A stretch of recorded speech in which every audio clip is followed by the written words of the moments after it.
Mayhem में 23 दिसंबर का आयोजन था। चौधरी साहब के जयंती के अवसर पर, किसान दिवस के अवसर पर। शायद कुछ साथी उस समय पहुंचे होंगे, मैं वहाँ था। और बहुत दिनों बाद बहुत लोगों ने मुझे कभी देखा नहीं होगा।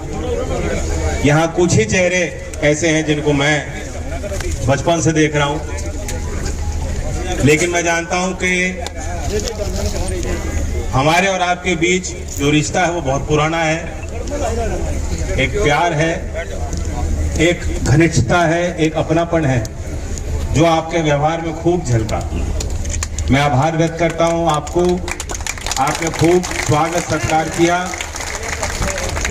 उत्तर प्रदेश की जनता ने तो हमने नमक खाया है, हमने तुम्हारा नमक तुम्हें खिलाया है, उसमें चुनाव खो दिया। लेकिन मैंने तो यहाँ आपके बीच आकर किसान का हलवा खाया है, और नमक पे चीनी भारी होती है।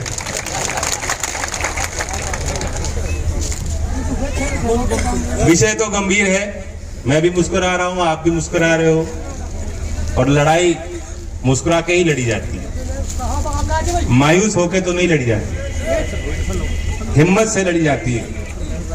एक वक्ता ने कहा कि मैं आपको हौसला देने आया हूं। मुझे नहीं लगता कि मुझे आपको हौसला देने की कोई आवश्यकता है। ये चौधरी चरण सिंह जी की कर्म भूमि है, ये किसानों की रणभूमि है। 13 महीने अगर इस क्षेत्र के लोगों ने तय नहीं किया होता, फैसला नहीं लिया होता कि हम डटे रहेंगे, तो क्या मजाल किसान वहां मोर्चा संभाले रहते क्या? नहीं, आपने उस आंदोलन को सींचा, आपने त्याग दिया, और पहली बार नहीं, जब जब अवसर हुआ औरों के लिए आपने परम कुर्बानियां दी हैं। और मैं बैठा बैठा देख रहा था कि ये आपने किसी बच्चे ने तैयार किया होगा, कार्यकर्ताओं ने, जो स्लोगन लिख रखा है, फार्मर्स आर नॉट बेगर्स। किसान कौम की पहचान है। हम सामने वाले को राम राम कहेंगे, राम राम लेंगे, किसी के आगे भी हाथ जोड़ सकते हैं, लेकिन झुकना हमारे संस्कार में नहीं, हमारे खून में। हम अपने हक की बात कहेंगे, हम मांग भी सकते हैं, जो वो हमारा अधिकार है, और लेना भी जानते हैं। अगर जो मांगी भी बात कहीं सुनवाई ना हो तो हर तरीके से किसान लेना भी जानता है, और आपने करके दिखाया। 13 महीने बाद आप पीछे नहीं हटे, सरकार को पीछे हटी। दुख होता है, हरियाणा के कुछ नेताओं ने उस समय उस आंदोलन के दौरान भी तरह तरह की बातें की, तरह तरह के नाम किसानों को दिए। पहले तो साबित करने की कोशिश की कि किसान है ही नहीं, इनका मुद्दा ही नहीं है, इन्हें विदेशों से चंदा मिलता है। मैं दोहराना भी नहीं चाहूंगा। और हरियाणा के एक जिम्मेदार नेता ने, जब समाधान हो गया, जब आप घर लौट गए, जब सरकार ने गलती मान ली, उसके बाद भी कहा कि यह आंदोलन नहीं, ये तो बीमारी थी। आपने सुना होगा, और आपके संज्ञान में है कि मैं क्या कह रहा हूं। मुझे भी चोट लगी, यूपी में बैठा अखबार पढ़ता हुआ, उनके बयान को देखते हुए मुझे भी चोट लगी गहरी। और देश का कोई किसान का कोई बालक ऐसा नहीं होगा जिसका खून ना खोला हो कि आज भी मजाल है। तो मुकाबला तो किसी भी सरकार को किसानों से लेना नहीं चाहिए। ये गद्दी छिन जाएगी, ये लाल बत्तियां हट जाएंगी, ये सरकारी नौकर कर्मचारी आपकी राम राम लेना बंद कर देंगे। आपकी सरकारी तनख्वाहें आज जो मिल रही है वो खत्म हो जाएगी। पेंशन मिल सकती है, पेंशन तो मिलती है जो पूर्व होते हैं, लेकिन यही वक्त है इस आंदोलन में। यहां जो आंदोलनकारी है, जो संघर्ष समिति है, जो आयोजक हैं, मैं पूछना चाहूंगा, क्या सरकार की तरफ से कोई जनप्रतिनिधि ने यहाँ आने की सोची? नहीं, कोई नहीं। या आपने उनको मना कर रखा है कि मत आओ? ना कौन कर दो। पंचायत होती है, पंचायत में खुद जिसको बात सही लगती है वो पंचायत में पहुंचता है। पंचायत में कोई विधिवत कहीं कार्ड नहीं छपता या अखबार में कोई एडवर्टीजमेंट निकालने की जरूरत नहीं होती। प्रचार हो गया, मुझे भी पता लग गया कि ये मुद्दा है। और भी कुछ राजनीतिक साथी यहाँ आए हैं, वह भी मेरी तरह धरती पे बैठे हैं। उन्होंने जब मौका मिला तो समर्थन दिया है, लेकिन सरकार में जो लाल बत्ती की चकाचौंध में रहना पसंद करते हैं, चुनाव के वक्त किसान के और गांव के बन जाते हैं। और जब आपत्ति आती है, जब दिक्कत आती है, जब समस्या आती है, जब चुनौती आती है, जब लड़ाई लड़नी हो, तब उनका खून ठंडा पड़ जाता है। तो मैं तो न्योता देना चाहता हूं कि जो जो सुन रहा हो, पुरानी बातों को माफ कर देंगे। ये वक्त है, किसानों के साथ खड़े हो जाओ। चंडीगढ़ और दिल्ली से तुम अगले चुनाव में टिकट ले लोगे, लेकिन वोट तो खेड़ी की जनता देगी, वोट तो हरियाणा की गांव कुआं की जनता देगी। प्रधानमंत्री जी ने नई योजना बनाई थी, प्रधानमंत्री फसल बीमा योजना। और याद दिलाता हूं कि जब उसकी घोषणा हुई, उन्होंने बड़े बड़े तर्क दिए थे। कहा था कि पहले जो नुकसान की भरपाई किसानों की नहीं होती थी, ग्राम पंचायत की इकाई को माना जाता था। पुरानी योजना नेशनल एग्रीकल्चर इंश्योरेंस स्कीम के तहत इसे खत्म करके ये योजना लाई गई थी। और ये वादा था कि हम सैटेलाइट से और ड्रोन के माध्यम से भी जांच कराएंगे। अगर एक किसान का नुकसान होगा तो उस एक किसान के नुकसान की पूरी भरपाई ये योजना करेगी। और क्या हुआ?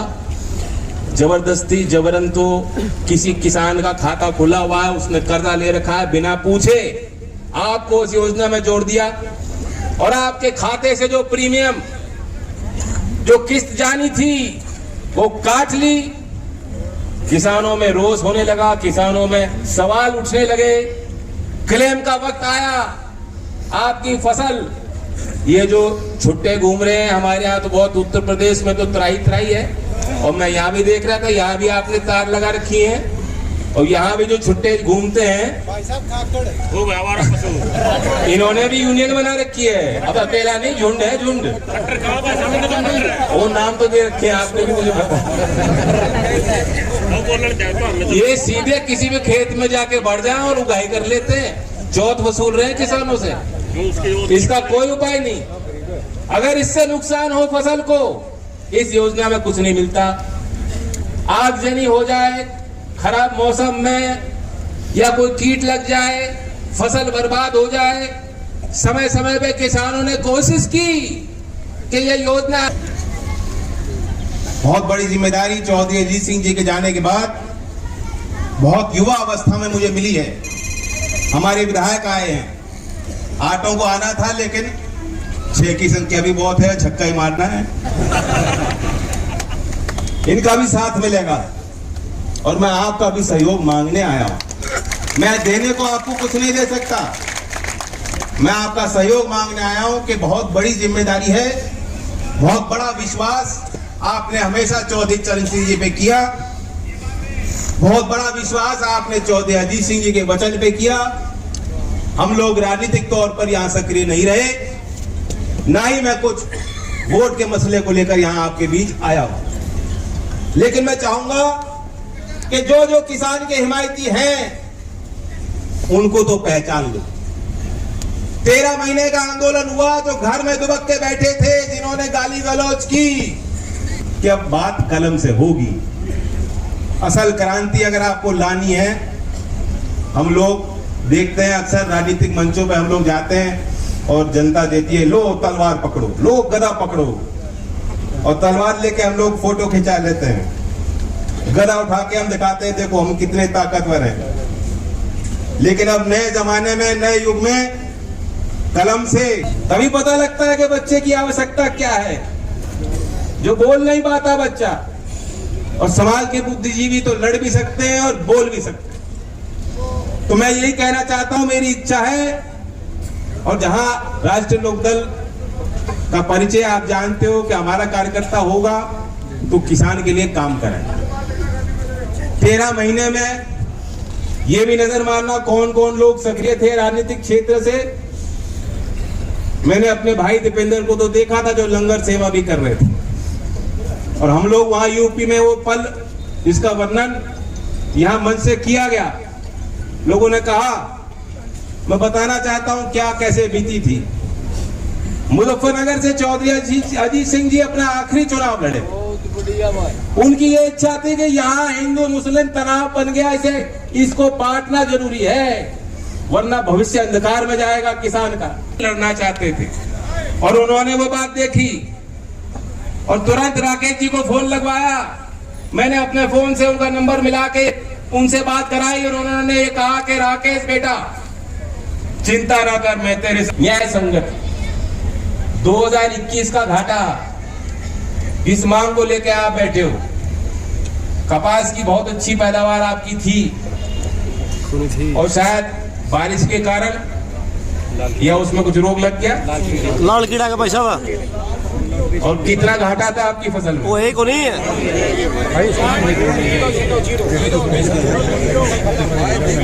बहुत बड़ा घाटा था। आपने उस समय प्रशासन को भी आगाह किया है, जो भी आपसे तथ्य मांगे गए होंगे वो दिए हैं। दे दी भाई साहब। कुछ तो फसल बीमा के अंतर्गत होंगे, कुछ उसके बाहर होंगे, दोनों वाले पेट रखी भाई साहब। मुझे जानकारी है कि यहाँ गिरदावरी आपकी तो अच्छी संख्या है आज, और माता बहनें हैं, ये तो आपसे ज्यादा लड़ सकती हैं। इन्होंने पूरा मोर्चा संभाला था। मैं तो यूपी वालों को कहता रहता हूँ, जितने लोग मेरे साथ आए हैं, मैं एक ही महिला आई, एलम की है, वो साथ आई। हमारे वहाँ महिलाओं को आने नहीं देते।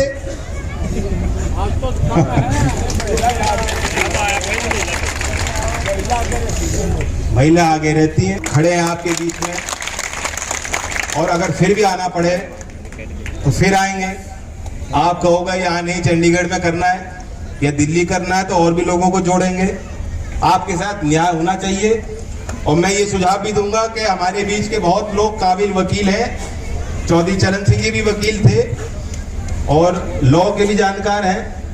हर तरीके से सरकार को घेरना होता है, तो उसमें भी कोई कमी कोई कसर मत छोड़िएगा, क्योंकि ये सरकार जो है बहुत काम फाइल में दबा के छोड़ देती। ये दिखावा करना जानते हैं, झूठ बहुत बोलते हैं, तरीके से झूठ बोलते हैं, और किसान सच्चा है।